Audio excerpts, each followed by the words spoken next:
of Mr. Floyd. And it's the first time that we've spoken about these two situations that we're dealing with now at the same time. And I think at this moment of confusion and unrest, the smartest thing is to take a step back and let's gain a little perspective. And let's just talk as people about this situation. I do a lot of reading, always have, about leadership in a crisis, especially government leadership in a crisis. When is government most important? It's most important at a time of crisis, day in and day out. It does what it does, sometimes better, sometimes worse. But when it really matters is in the middle of a crisis. Now, it depends on what type of crisis we have. Some crises government can take care of on its own. Some crises I can take care of on my own, operational crises, internal crises. But the really difficult ones are the social crises, where it's not really about government. It's really about society, and it's really about people. And people have to handle the crisis. Those are the ones that really test not just the capacity of government, the ability of government, the leadership of government, but they also test who we are as a people and how we respond as a people. My strategy has been in this COVID crisis always, you go to the people, you use the people. It's about them. They are the solution. So you inform the people, you give them the facts, you give it to them clearly, you give it to them without opinion, you give them the facts completely so people know you're being 100% open and honest. You then offer a plan after you give the facts, right? During this COVID crisis, I say, here are the facts, and then I say, here's my opinion. I like to think the opinion is based on the facts, but people can agree or disagree. But offer a plan based on those facts, and then ask for support of the plan. That's what I've always done. That's what we've done during this COVID crisis, which frankly has worked very well for this state. You look at the progress we have made, it's breathtaking how far we've come and how fast we've come. This situation, we have multiple crises that are colliding, and that creates confusion and disorientation, and that's where we are now. We have the COVID crisis that is still going on. At the same time, we have a new crisis, which is the civil unrest from the murder of Mr. Floyd. I believe that's what it was. I believe it was a murder. And then to further compound the situation, you have an environment that is racially charged and politically charged. So you're trying to deal with these two situations, which are very different, in the middle of a dynamic in this country of racial division and a hyper-political environment, and a nation that is more divided than it has been at any time in my lifetime. Just a basic division in this country. So what do? We first take a step back, gain some perspective, and separate the issues. Separate the issues. You want to solve a problem? Let's understand what we're trying to solve for first.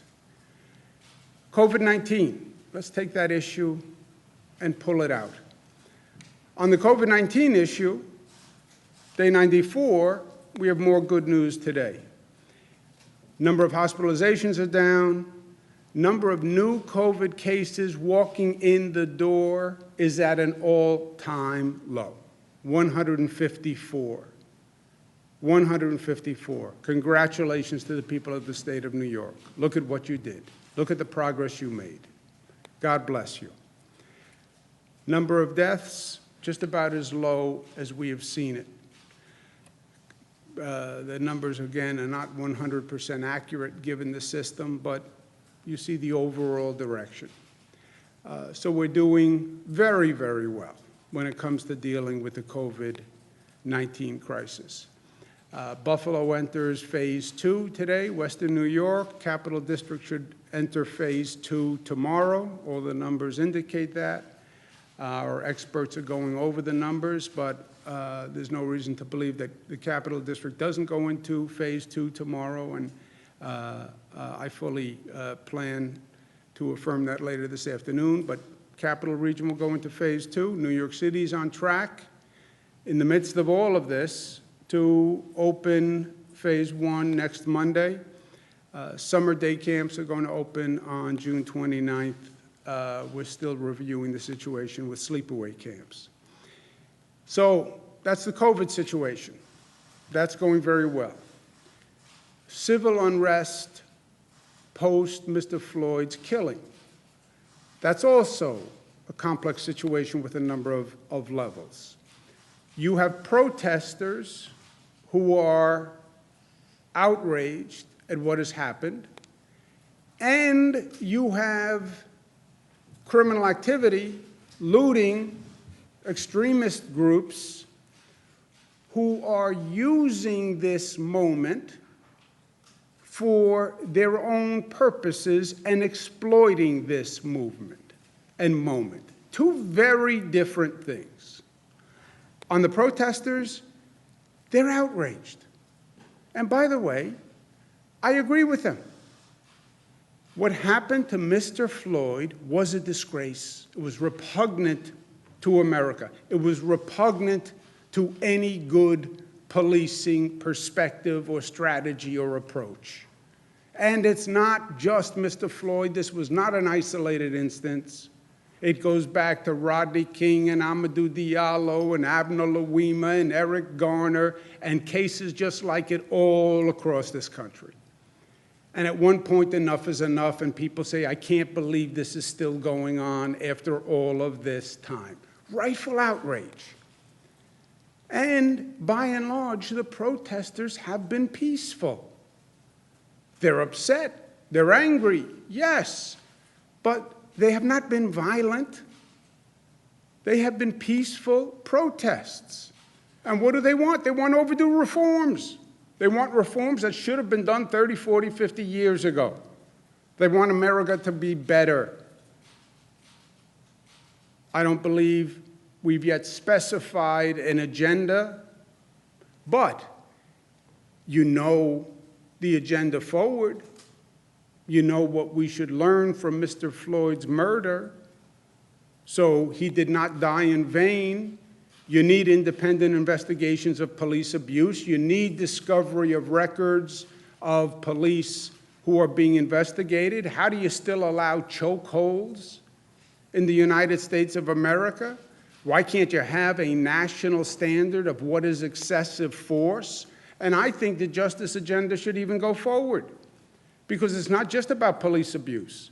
There's injustice in housing, there's injustice in health care, there's injustice in unemployment, there's injustice in income distribution, there's injustice in education. I would make education equity part of that agenda. I would make child poverty part of that agenda. And I wouldn't wait for next year. I think that Congress should pass those laws now. That's all outrage at what happened at Mr. Floyd's killing, and how do we learn and move forward and reform, and that's what the protesters are talking about. And that is what this nation is all about.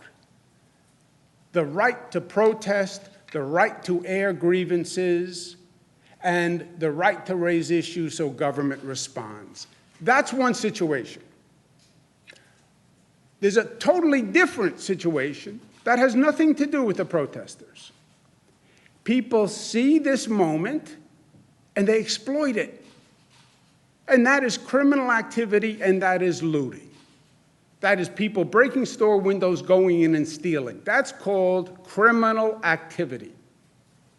They have no right to wrap themselves in the flag of righteous indignation of Mr. Floyd's murder. They demean Mr. Floyd's murder by using this as an opportunity for criminal activity. And that's what they're doing. They're opportunists who are seizing and exploiting the moment. New York City was looted. It was looted yesterday. In Manhattan, middle of Manhattan, also in communities of color, in the Bronx and in Brooklyn, where we've spent years doing economic development in distressed communities. And these looters destroyed businesses that were essential to the community and the very people we're trying to help. That is a very different situation. The police must stop the looting and the criminal activity. That is the essence of the police force. They are supposed to protect the community, protect the property. They did not do that in New York City last night. They did not do that in New York City last night. And I am disappointed and outraged at what happened in New York City last night. Those looters, that criminal activity hurt everyone. In the communities of the protesters, which are the communities that tend to be the poorest communities in New York City. And the police in New York City were not effective at doing their job last night, period. They have to do a better job. But separate the protesters from the looting. They are two very different situations with two very different responses, two very different motivations. They're different people, different issues. There is no comparison between those two. The looting, the criminal activity must be stopped immediately. Period. Especially in New York City. We've had activity all across the state, all manageable, except in New York City. Now, from the state's point of view, I have offered all the mayors of the cities support, state police support, or National Guard, or both. We have 13,000 National Guard who are on standby, who can be deployed. We have the state police mobilized all across the state. They can be deployed anywhere in the state. State police are working with many cities in upstate New York. New York City has said they don't want or need the National Guard, which would be a large-scale support network that we could bring to New York City. Most cities have enacted a curfew. The purpose of their curfew is to help the police deal with the looters. The curfew is not about the protesters. As I said, most of the protesters have been peaceful. They have been nonviolent. The curfew is not to harass protesters, is not to harass law-abiding citizens. The curfews are designed to help the police deal with the looters. New York City had a curfew last night. Obviously, it wasn't enough to help deal with the looters. The other cities also have curfews, different times, different durations, all set locally by the mayors across the state. But what's happening in this environment, with all the politics, with all the anger and rage, all these issues are getting blurred. COVID-19 is one issue. The outrage over Mr. Floyd's murder is another issue. The protesters are one issue. Looters are a totally different issue. We can't blur the line between these problems. Otherwise, you wind up solving nothing because one is blurring into the other. The protesters are separate from the looters. We have this hyper-political moment. We're in the middle of an election season, so everybody's playing politics. And a lot of people want to say, the looters are the protesters. They're one. They're all criminals. No, they're not. No, they're not. It's because you don't want to address the Mr. Floyd murder. So it's convenient to say they're all looters. They're not all looters. They're Americans who are outraged at what happened to Mr. Floyd. That's who they are. There's racial tension in this country. Suggestion, well, the protests are about African Americans who are upset. Yeah, African Americans are upset. But you know what? A lot of white people are upset. I'm white, and I'm upset. You look at those videos of the protests in Washington, D.C. Those are young, white faces, predominantly. This is not a racial issue in that only African Americans are upset. This is anyone who saw that video is upset. Anyone. Don't make this a racial issue, and don't make it a political issue. And don't blur the lines for your political purposes.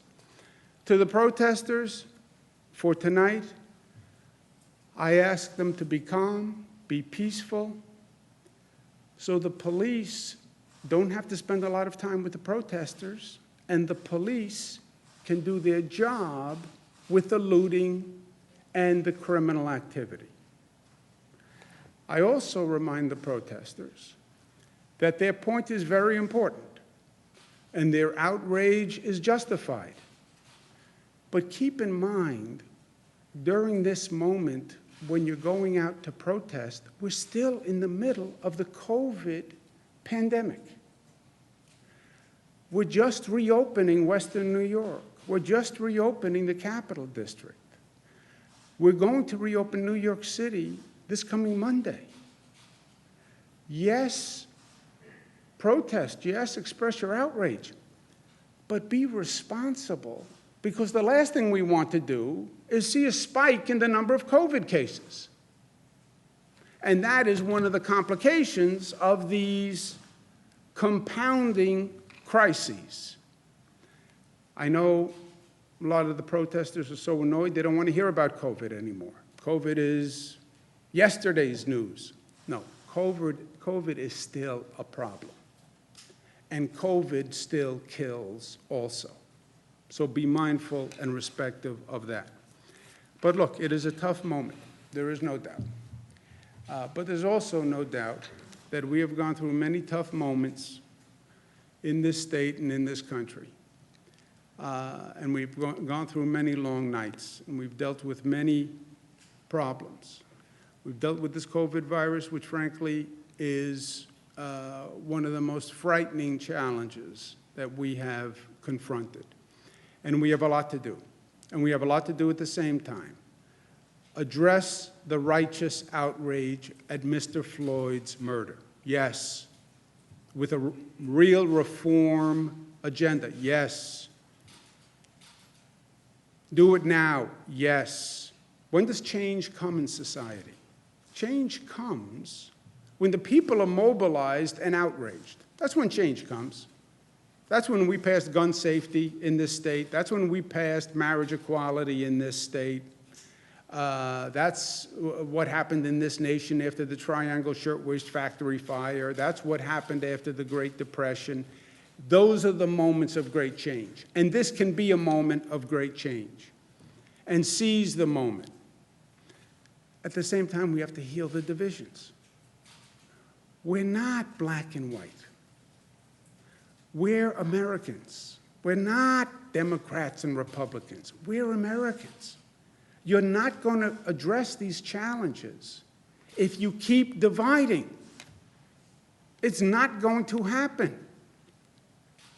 At the same time, we have to protect our community and property.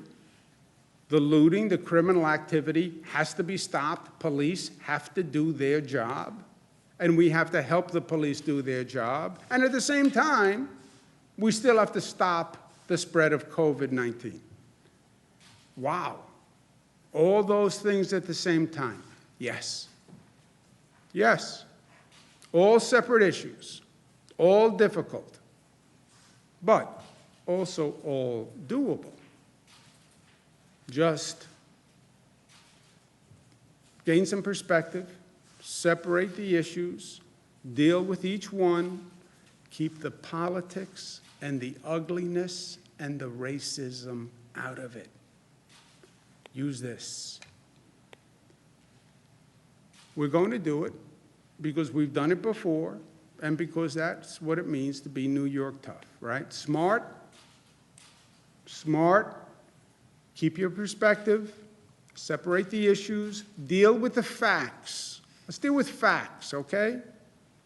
Not hyperbole, not rhetoric, not showmanship, not photo opportunities. Facts. Give me the facts. Let's be united. Don't use this moment with all these problems to play your politics. Don't do it. Don't use this moment when people are scared and people are angry and be divisive. Don't play to the fear. Don't do that. Not when the nation is on this precarious edge. Don't do that. That's the one weak spot for this nation always. E pluribus unum. We just put it on our state seal. Out of many, one. The enduring promise, the continuing challenge. How do you do it? We're not black and white. We're not Democratic and Republican. We're not urban and rural. We're America. Stay united. Stay disciplined. And stay loving. You need the most love when things are the most difficult.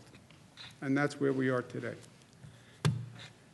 Karen? Governor, you said the National Guard is on standby. This time I did hear what you said. Are you recommending that they come in to help the police in New York City? And secondly, how is that different than what President Trump said yesterday about having the U.S. military come into states? Yeah, I think what the president was saying was he believes there should be a militarization of the police, in essence.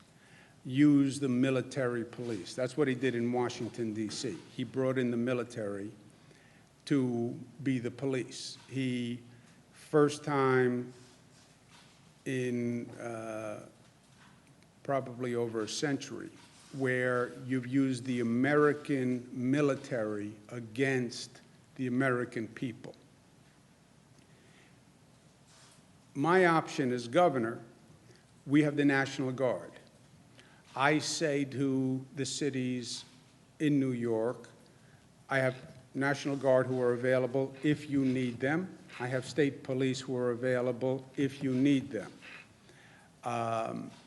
New York City, which the president has tweeted about, he's saying, well, I don't know exactly what he's saying in tweets, but the facts of the New York City situation are this. The mayor of New York City says he doesn't need the National Guard and he doesn't think they would be helpful. And he can do it with the NYPD. First, the NYPD and the mayor did not do their job last night. I believe that. Second, you have 38,000 NYPD people. It is the largest police department in the United States of America. Use 38,000 people and protect property. Use the police, protect property and people. Look at the videos. It was a disgrace. I believe that. I believe the mayor underestimates the scope of the problem. I think he underestimates the duration of the problem.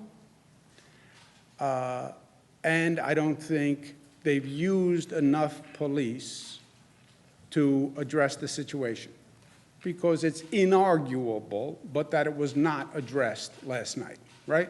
So, facts, okay? This is a glass of water. This is not a glass of milk. It's a fact. There's still facts in life. What happened in New York City was inexcusable. Well, the governor should use the National Guard in New York City. I've offered the National Guard. The mayor has said he can handle it with the NYPD. My option is to displace the mayor of New York City and bring in the National Guard as the governor in a state of emergency and basically take over. You would have to take over the mayor's job. You'd have to displace the mayor, right? A, I don't think we're at that point. B, that would be such a chaotic situation in the midst of an already chaotic situation. I don't think that makes any sense. I understand the president's political point. I saw the theater yesterday. I understand his political point. He is Mr. Law and Order, and he would bring in the military to put down these protests. The president doesn't want to distinguish between the looters and the protesters. See, the president doesn't want to speak about the killing of Mr. Floyd. The president wants to talk about just looting, because if he's talking about looting, he doesn't have to talk about the killing of Mr. Floyd. And he doesn't want to talk about the killing of Mr. Floyd. And he doesn't want to talk about reforming the justice system. He doesn't want to talk about that. So he wants to say they're all looters. They're not all looters. That's his political spin on all of this. I'm doing government. Government versus political spin. To do what he's talking about, the governors should just bring in the National Guard over the mayors. You'd have to displace the mayor, right? That's practically, governmentally, how do you do that? You'd have to displace the mayor. I don't think that has been done in 100 years. You know, technically, the governor could remove a mayor, but you have to file charges, and then there's an acting mayor. It's a whole, I don't know if it's ever been done. You're not recommending that, right? You're not recommending displace the mayor. You don't see a scenario where that. No, I'm saying the president's scenario is a political prop. It's a political spin. Governor should go bring in the National Guard. The mayor says he doesn't need the National Guard. Well, the governor should do it anyway. Well, what does that mean? How would that work legally or governmentally? Well, you kick out the mayor. You'd have to. You'd have to displace a mayor in the middle of this situation and file charges and have a hearing. You know, governmentally, it is absurd. Now, I don't think I'm not happy with last night, and the police did not do their job last night. But you have 38,000 NYPD. They have protected the city before in these situations. I've seen them do it before. So I know they can do it because I have seen them do it. They did not do it last night. That is true. But I believe in the inherent capacity of the NYPD if managed and if deployed. That's what I think hasn't worked. And that has to be fixed, and it has to be fixed today. Stop the looting.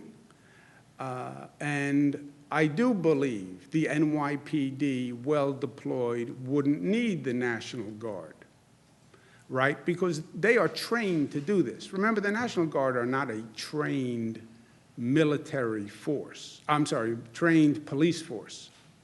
That's not what they do, the National Guard. When we use the National Guard, we normally use them for labor-related operations, giving out food, delivering food in New Rochelle during the coronavirus, snow removal, traffic management, storms, taking down trees, etc. But they're not a trained urban police force. That's not what they are. So then I do believe in the capacity of the NYPD, but I also believe it wasn't done last night. I believe the president's theory is all political spin, and to actually do it governmentally, legally, you'd make a bad situation worse. You overruled the mayor earlier in the pandemic regarding closing schools. So why is this any different? Why can't you utilize your emergency powers to bring in the National Guard? And also, it's now noon. De Blasio, he said that he didn't need the National Guard around 11:30. Had you guys talked? And also, will this impact the reopening of New York City on June 8th? But again, you've overruled the mayor on the closing of the schools, also several other orders that the city had announced in some semblance, and then you issued an executive order. Why is this any different? Yeah, it's factually, your question is not correct. In what sense? I'll tell you. I did not overrule the mayor's decision on the school closing. The mayor had no legal authority to do it. So he was not overruled. He didn't have the legal authority. When I did the state executive order, it gave me authority over all schools in the state, period. So if the Buffalo school superintendent said, I think they should be opened or I think they should be closed, I'm not overruling him. He has no legal authority in the matter because the executive order gave me legal authority. He could have an opinion, but he has no authority. So I didn't overrule the mayor. He said this should happen, except he had no authority to make a decision about the school. So it is totally different. What's the difference then, Mayor? I mean, Governor, why can't you come in and bring the National Guard? Why can't you overrule the mayor? I could. You literally would have to displace the mayor You would have to displace the mayor.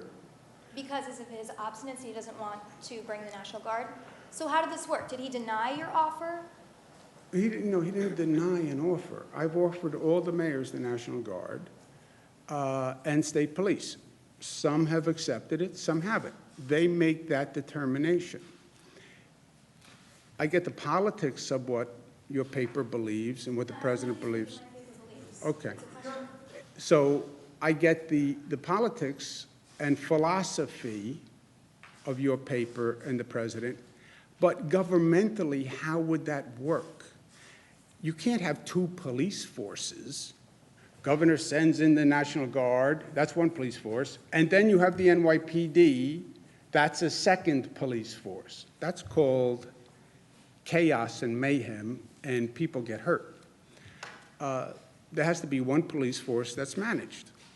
So you legally, yes, can you displace a mayor? Yes, a mayor can be removed. It has not happened. I can't find the precedent. But theoretically, it is legally possible. It is a bizarre thing to try to do in this situation. I think would only make would make a bad situation worse.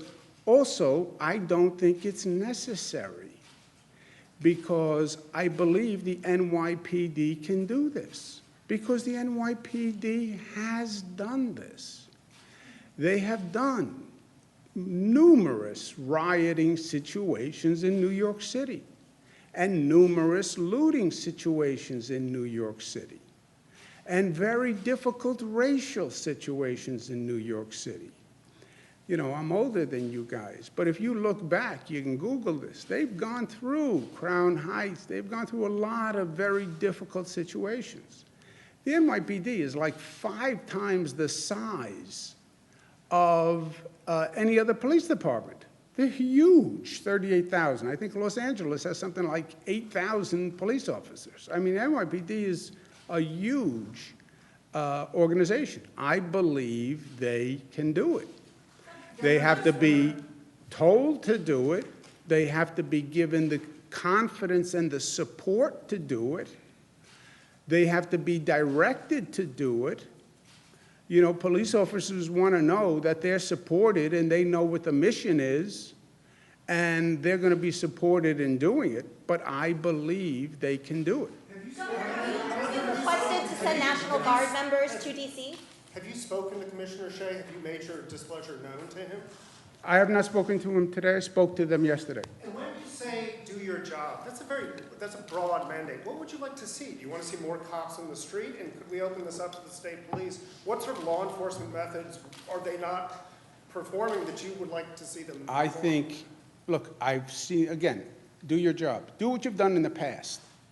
You know how you stopped looting in the past and how you stopped rioting in the past? Do that again. Whatever you're doing differently now, stop doing it and do what you did was effective. I think it's deployment. I think it's the numbers. You have 38,000 police officers. Deploy them. Give them the support.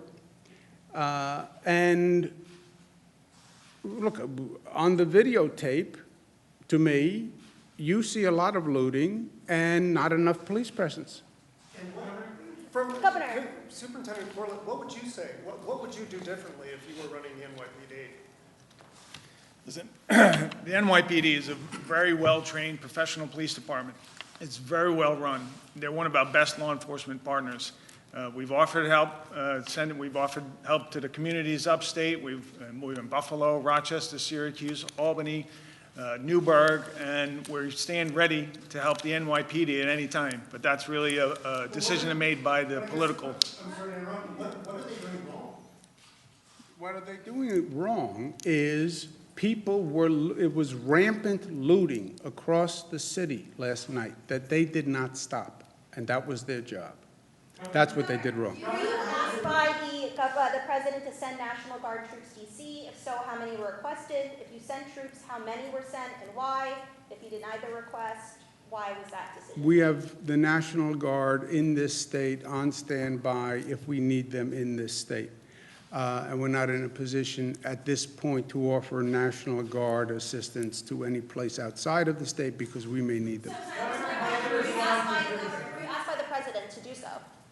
I don't know what requests they've gotten, but I can tell you this. I wouldn't grant any request to send National Guard out of the state at this time because I want them in this state in case we need them. The nation's Medicare chief says that New York State did not follow federal protocol when COVID patients were sent back to nursing homes. Do you have a response to that assertion? Say that again?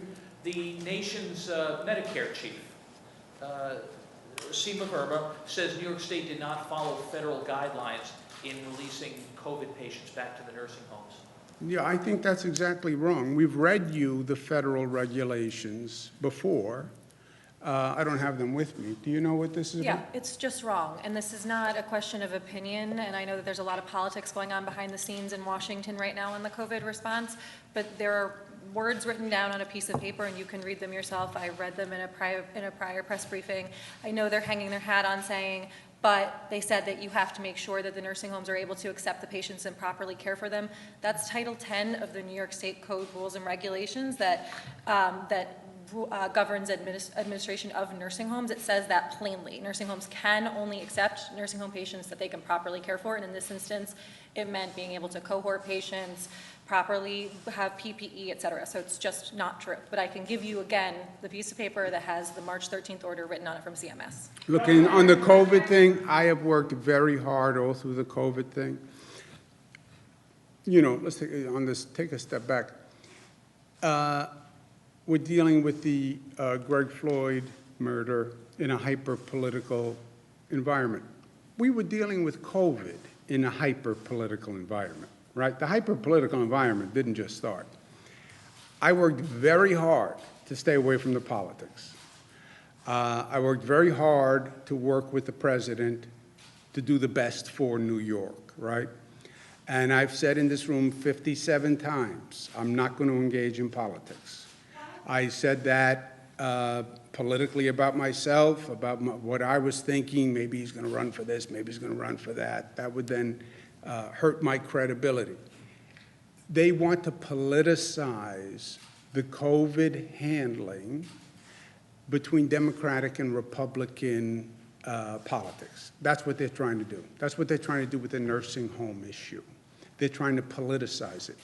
I will not do it. Read words, because there are still facts. What they often try to do in the political environment is just blur facts. Just throw a lot of facts, and then you don't know what anyone is saying. So you just go with the party alliance because you don't believe anyone. Look at the facts. The federal guidance, excuse me a second, WRGB. Look at the federal guidance, read that, read the state guidance, and you will see they are the same. Don't discriminate, but the nursing home has to be in a position to accept the person. Criticism that your state agencies, specifically state police and docs, have regularly used 50A to shield disciplinary records from the public. And secondly, what do you mean by reform to the 50A statute? I will sign any 50A reform bill the legislature sends me. And how would you respond to criticisms that your agencies have regularly used? Change the law. The law is the law. You want to live by a different law, change the law. Let's take one more. Dan? Full repeal of 50A, the legislature is going to be back this coming week. If they just strike out the language altogether, making disciplinary records available at any time, not just when police are under investigation, would you sign that bill?